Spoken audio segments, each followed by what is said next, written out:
atmospheric depth. So what I'm going to do is change to a couple blues here.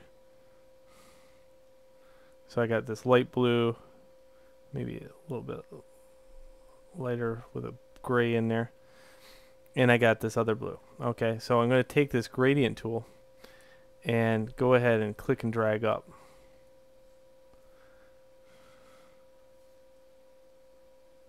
Okay, good. Maybe a little bit more. There we go. So now this gradient closely matches the sky, right? And at atmospheric depth, what things happen here is, I will just use a brush to illustrate this. If something is in the background, it's not necessarily fuzzy. It's the point where it takes on the color of the background.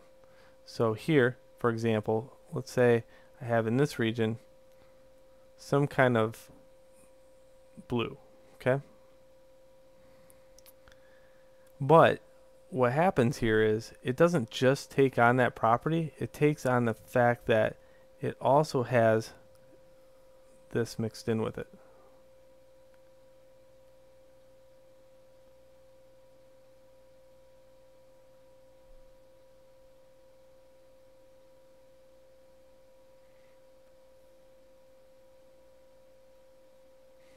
Okay, so you can see that that object now is in the mist.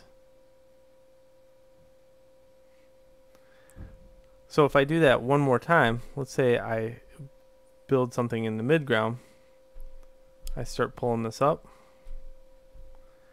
and by the time I get out here, I'm talking about not the same color anymore.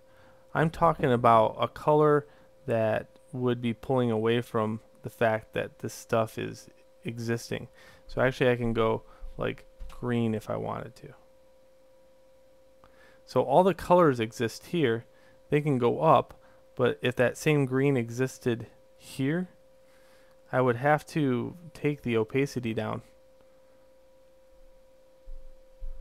And if it still lived way out there, that same green, I would get here, and still farther out, there.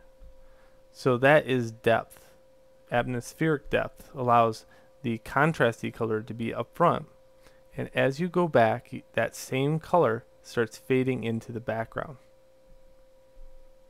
Alright, so that's atmospheric depth. Please move on to the next video.